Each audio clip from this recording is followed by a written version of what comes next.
各位網友，大家好啊！今天是聖誕節，所以聖誕節好，聖誕快樂。這個在中文圈最近啊，都在談一個話題，一個關鍵詞叫斬殺線啊。所以今天王叔啊，這個也來談一談啊。都說這個西方有這個中產階級的斬殺線，似乎好像這個東方尤其東方大國中國沒有啊。請看視頻。你能想象這是武漢的市中心嗎？在水坑邊上，這稀里巴地的人，他們就住在這裡。武漢還是比較包容啊。這下雨，小伙子把鞋子放外面。哎，這個帳篷還可以。哦，不過怎麼說呢？省下一套買房子的錢吧。這兩個位置更好，絕佳的位置啊！两個位置可以住在這裡釣魚都可以啊。看完視頻之後，大家有什麼感覺啊？就是說，有時候你看不到，對不对？看不到並不等於沒有，為什麼呢？因為這東方大國是一個這個威權這個體制，是吧？它的新聞沒有這個完全自由，對不對？所以它的很多東西不，它政府不想讓你看到。你就看不到，是吧？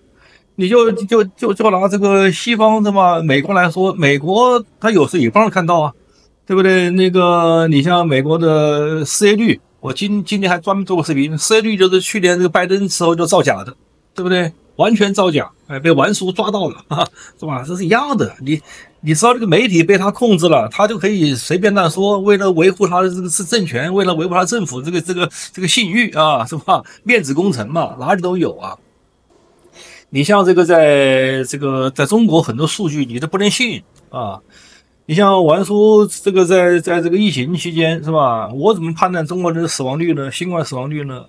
那我只有採用最原始的辦法。你比方說，王叔在湖北武漢，我初中同學有50個人，啊，高中同學有50個人，是吧？大學有30個人，研究生有30個人，啊，那估計也就是200來號人吧，啊，我的同學，啊，從這個初中到這個研究生，啊，200號人，新冠死了幾個呢？啊，研究生同學死了1個，初中同學死了1個，這我知道的。啊，我200號人死了2個，那我按我這個理解，我就是 1% 了。哎，這個當然，這個個體的統計可能會高，可能會低，跟實際的啊，但是我們實際的我們不知道。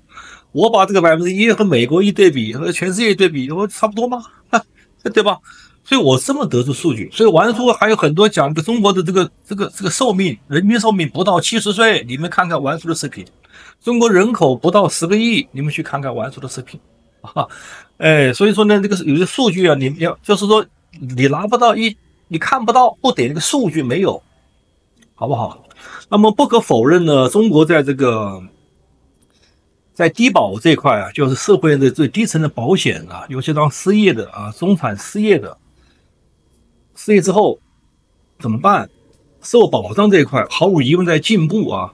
據我了解，你像我們家的這個孤寡老人，這個在農村的啊。他去年走的，那麼走之前孤寡老人就完全沒有子女，也沒是吧？就是孤寡一個，大概拿到在湖北的這個我們老家那個麻城那個地方，黃陂麻城那個地方，900多塊錢1個月還可以，夠了，基本上夠了，就夠生活了啊。據說在江浙地區的可以拿到了孤寡老人可以拿到了1500到2000之間。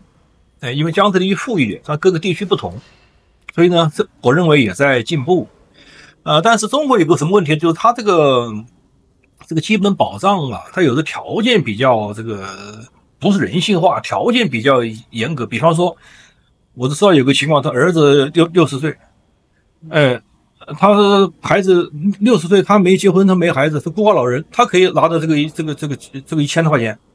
那他的父親80歲了。那拿不到，因為他有兒子，他父親80歲兒子，那還得幹活，還看農田裡忙，還得收點破爛賺點錢，那就是不合理。他不是孤寡老人，因為他家有兒子，他兒子孤寡老人，他这個就西方，他這個條件呢，包括這殘疾條件呢，他這沒那麼嚴格。比方說，我在當年在加拿大卡加利的時候，剛過去的時候，我申請這個，當時沒工作嘛，就學英語嘛，是吧？學英語的國家給點補助，一個月大概是800的多少這個加元嘛，是不是？哎，他就看你的條件啊，條件就是你的現金，你錢不那麼多就可以了。你有車有房，那都沒問題。是吧？你像我這個親友在武漢的，那他這個殘疾，他是殘疾，但是他如果說你有車有房，或者這個家裡成員有辦公司的，那就不能做殘疾的一些相當於社保保障就沒有了。你不能，比方說你配偶有公司，你有車有房，那就不行了，對不對？但是有車有房，他沒現金呢，是吧？所以說，我覺得西方他這個條件呢，就是說更人性化一點。它的底線呢，更低一點。中國的還有門檻，是吧？孤寡老人是吧？他還有門檻，你不能有兒子，兒子你收入差都不行，你有兒子都不行，有兒女都不行。所以呢，我覺得這個不管是泰國還是這個加拿大還是這個中國啊，現在目前呢，基本的社保體系已經建立起來了，對不對？但是呢，條件各不相同。發的錢數各不相同，那毫無疑問西方最多一點啊，所以中產返貧在西方就更難一點啊。你看我還有一個視頻專門講這個單親媽媽的，專門對比這個加拿大的這個社保體系和中國的社保體系，我專門有個視頻，大家可以找過來看一看啊。我們從首先談體系這塊，今天不論述體系了，就大致想一想，就總體來講。西方它這個底線，它設這個底線，保障底線比較設的門檻比較低，給你的錢比較多。你像在這個疫情封控期間，我舉個例子吧，封控期間你像到泰國就是是一個家庭還是一個人，我記不得了，這不瞎說好吧？我現在是5000泰銖，5000泰銖相當於人民幣1000多人民幣嘛，一個月可以吧？就基本給你，中国沒有嘛？對，中國不是任何人都有啊，他是任何人都有的。5000泰銖，你像我的加拿大，这我們家3口都肯定是失業嘛，我这家動不了嘛，一個人可以給你2000加元，相當於人民幣是1萬人民幣一個月，在加拿大花了1年多嘛，花了1年半，你只要沒工作，2000加元，所以他這個就是他這個體系，他是支撐這種情況的，一般人不會返貧，一般人不會就是流落街頭。但是為什麼流落街頭的事兒，在美國，在加拿大，你可以隨處可見呢？對這個問題呢，王叔還當時啊，好多年前都已經做了實地考察啊，就問這些人了，為什麼呢？這個情況呢，有幾種情況，有種情況呢，就比較少的情況啊，什麼情況？就是呢。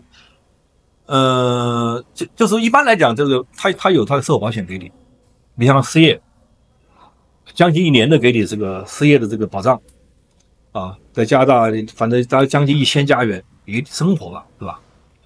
啊，這個都有，但是只能給這1年時間呢，中國是2年時間呢，是吧？他這個每個國家不一樣，錢數不一樣，但是還是基本上是有的。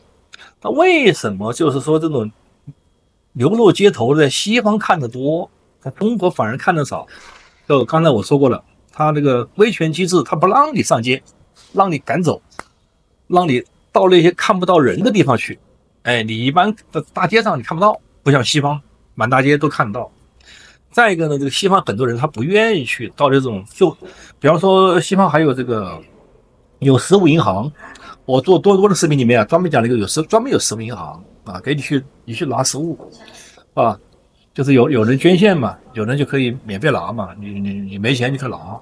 教堂裡面還給你免費派食物，到了中午時間呢，或者到了周末時間呢，就專門給你發食物啊。所以在西方呢，獲得食物這塊呢，一般來說不是問題。那麼住房呢，可能是個問題了，就是你如果中產，你失業之後又找不到工作，那麼你可能就失去這種保障。但是在西方呢，我認為呢，它比較難失去保障，但是在東方大國那容易失去保障我下面講幾個例子，大家可以聽一下啊。你看，我看了一個例子是這樣，就是有個美國的一個警察在街上巡邏的時候，他突然發現有個流浪漢，就是他這個中學同學。詹姆斯，你怎麼混到這種田地了？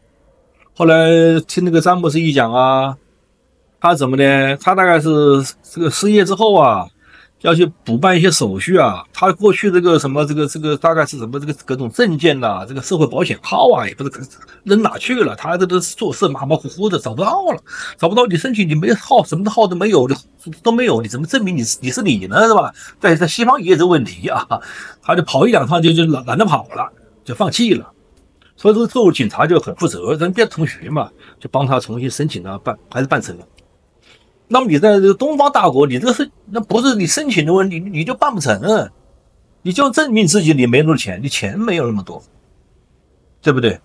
你失業了，你又這個年輕是吧？你不到老的，不到60歲，你40來歲，你這個那麼給你失業保險，給你個1-2年，你後來你再找不到工作，那就靠自己了啊。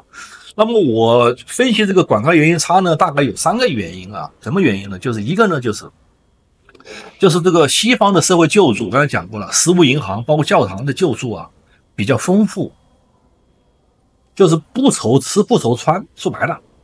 但是就是這個情況，他反而讓什麼呢？就讓那些流浪漢了，他就有依靠了，他就是吧，反正我也不用去工作了，我這是吧，有吃有喝的，就沒個地方住，隨便找個地方。我這你像泰國，你這大海邊隨便，你像芭提雅，那這個天氣永遠是这个溫暖如春的，這個不需要穿衣服是吧？不需要搭帳篷，隨時隨地躺就可以了。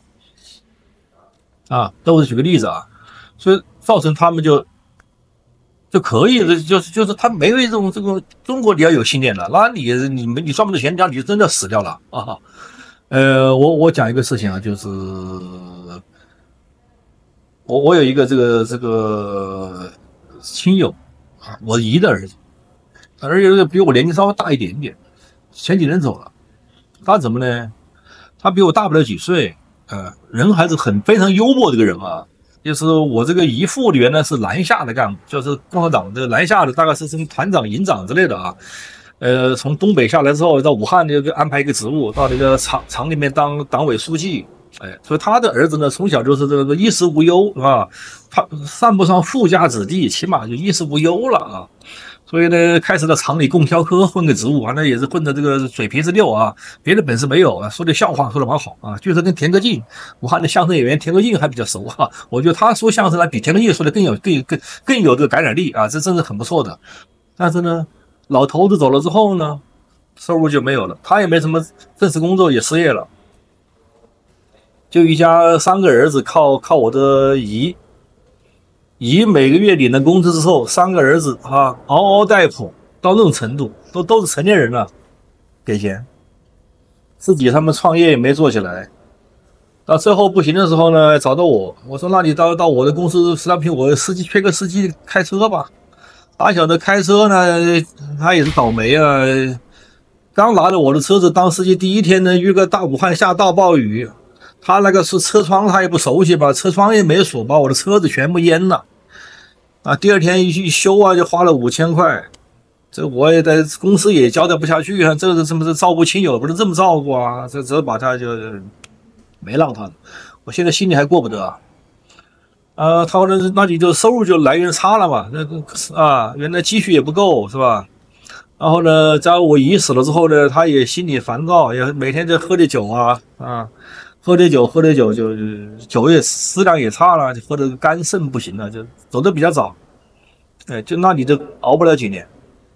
這種情況啊，在中國就這樣，你開始有親情，是吧？有親情幫助，是吧？中國人還是比較講親情，在西方就可能親情的話就淡一點了。他因為西方講究這個自由嘛，是吧？獨立自主嘛，所以我覺得呢，親情這一塊讓中國的可能夠撐一撐。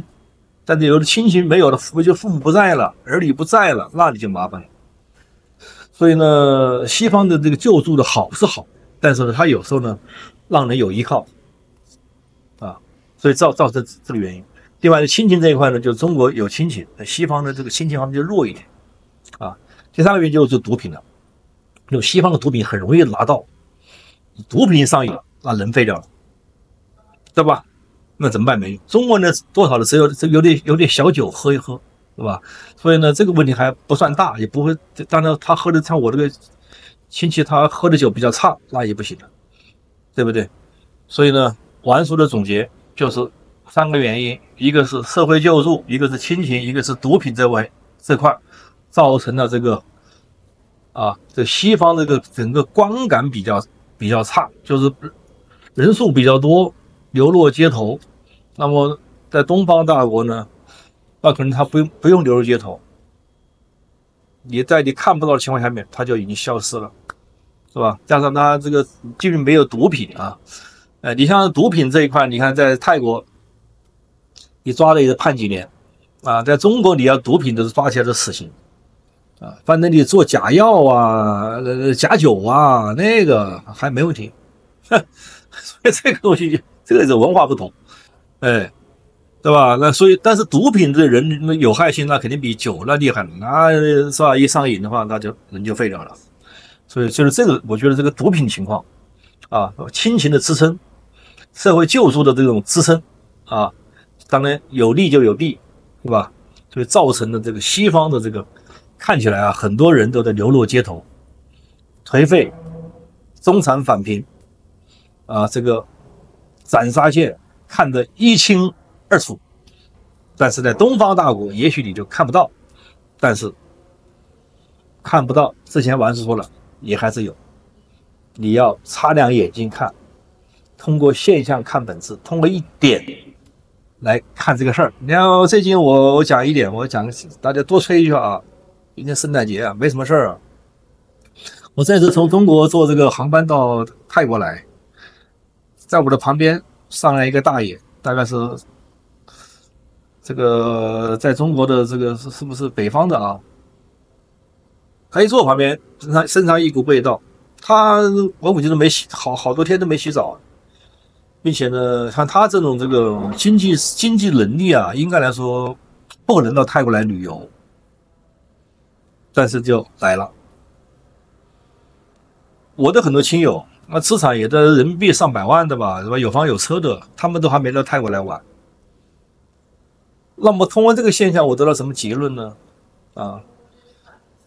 就是說這個比較窮的人，可能他的資產估計也就是幾萬塊錢吧。這種情況，他還能到泰國來旅遊，第一次出門啊，說明這個消費降級很厲害。那些做旅行社的，你中產階級你薅不動他了。中產階級不傻，像我的親友，他如果沒錢的話，我不來玩。我有錢，我還留着以後，還有孩子教育、養老、住房，還要還房貸，那不錢不能瞎花的，對不對？要努力掙錢啊，量入為出，對不對？像他們中產階級，那肯定資產比他多的人，他都不會來旅遊，不會輕易來旅遊。但是那旅行社那為了做工作，把這些老人大概也算是孤寡老人了，或者是估計國家有些補助，或者有些做點幹點小農活，做點小生意，掙點小錢的，他們本來這些錢應該是要考慮更長遠的事兒，但是把他們動員出去來玩就是像這樣，就是這種降維打擊啊，在商業上的降維打擊啊。你說他們這個，我不是說這些人不該出來玩，人生出來玩一次也是應該的，是吧？見見世面。但是呢，當你的財力實力太弱的時候，你要考慮你的未來，考慮你的吃啊、食品啊、藥品啊東西，生老病死啊，對不對？你不能把錢都花光了。所以說，我覺得有點這個有點感覺，就我一看就知道這是內卷，這是在降維打擊，所以看起來我心裡也不好受。所以斬殺線西方東方無所不在，要看就看這個體制和機制哪一個對這個底層的百姓保護的更多。毫無疑問，西方是做的最完善的，但是他們也有問題，對吧？所以讓大家的感官不大好而已。但是你要注意看，實際上也是無所不在的。好，以上觀點講的不對的地方，請大家打在屏幕下方與玩叔互動，謝謝大家。讓你能夠聽到我的心，什麼時候也能把我想起。